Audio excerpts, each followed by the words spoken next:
5월 20일 월요일 주간 브리핑 시작합니다. 먼저 국민일보 기사입니다. 세계 증시는 사상 최고치를 갈아치우고 있는데 코스피는 이 흐름에서 빠졌다고 합니다. 내용 자세히 볼까요? 먼저 세계 20대 증시 가운데 14개가 사상 최고치를 경신했습니다. 미국 인플레이션 둔화 움직임에 금리 인하 기대감이 커졌기 때문입니다. 여기에 대표적인 안전자산인 금을 비롯한 원자재 값도 이렇게 거침없이 오르고 있습니다. 그야말로 모든 투자 자산이 상승하는 에브리싱 랠리 중이란 겁니다. 뉴욕 3대 증시는 물론이고요. 일본, 유럽, 인도, 호주 등도 사상 최고치 혹은 정점에 가까운 수준입니다. 그래프로 한번 보실까요? 특히 일본 니케이 지수는 올해에만 16.52%의 상승률을 기록했습니다. 추락하던 중국 증시마저 정부 부양책에 힘입어서 반등 중입니다. 반면 코스피를 볼까요? 올해 지수 상승률은 2% 남짓이었습니다. 최고치와 비교하면 17.5% 정도나 빠지고 말았습니다. 코스피가 역사상 고점에 근접하려면 지금보다 무려 21% 넘게 올라야 합니다. 에브리싱 랠리에서 한 발 물러나 지켜볼 수밖에 없는 국내 투자자들 상대적인 박탈감을 호소하고 있습니다. 다음으로 조선일보 보시죠.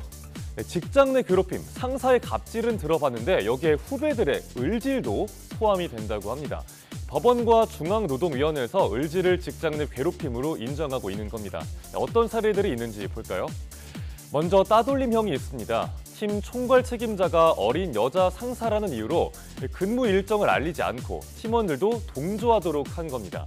또 다른 사람과 합세해서 직장 상사를 괴롭힌 경우도 있었습니다. 더 위의 상사와 함께 바로 위의 상사 욕설을 주고받고 괴롭힐 방법을 공유한 겁니다.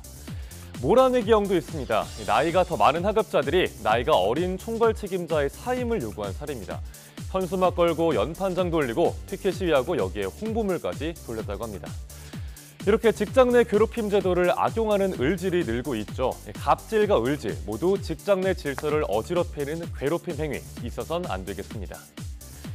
이번엔 동아일보 보겠습니다. 일제강점기 때 훼손됐던 화성행궁이 119년 만에 드디어 제 모습을 멋지게 찾았습니다. 복원사업이 시작된 지는 35년 만에 완료가 된 겁니다. 정조대왕이 1789년에 세운 수원 화성행궁, 19세기 말까지는 궁실이자 관청으로 쓰였습니다. 하지만 일제강점기 때인 1905년부터 훼손이 시작됐는데요. 병원과 경찰서, 관청 등이 들어섰고 이 과정에서 건물 일부가 허물어지기도 했습니다. 우리의 다양한 역사가 깃든 곳인데 당연히 가만둘 수는 없었겠죠. 1989년에 화성행궁 복원 사업이 시작됐습니다. 먼저 2003년 10월 1단계 복원이 완료됐고 지금 보시는 사진처럼 드디어 올해 2단계 복원 작업까지 마무리가 됐습니다. 우리나라 성곽문화의 백미로 꼽히는 수원 화성, 역사적 가치가 매우 높죠. 수원시는 이달 말 화성행궁 야간 개장 프로그램을 통해서 시민들을 맞이할 예정입니다. 이번엔 경향신문 보시죠.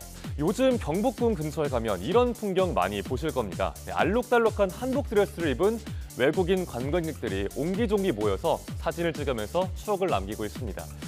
그런데 이런 퓨전 한복의 전통성을 두고 논쟁이 벌어지고 있습니다. 발단은 국가유산청의 문제 제기입니다. 국가유산청이 퓨전 한복을 개선하겠다는 입장을 밝힌 겁니다. 관광객들이 입는 한복이 실제 한복의 구조와 맞지 않거나 국적 불명인 경우가 많다는 게 그 이유였습니다. 한복 대여점 상인들의 반응은 어땠을까요? 이 취지엔 공감을 하는데 현실적으로 가능할진 의문스럽다는 반응입니다. 관광객들은 사진에 잘 나올 화사한 옷을 선호하죠. 또 대여료가 더 비싼 전통 한복을 무작정 강요할 수도 없는 노릇이란 겁니다.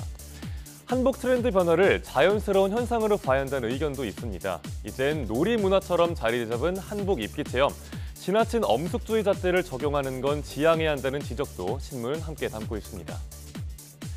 마지막으로 볼 기사는 한겨레 신문입니다.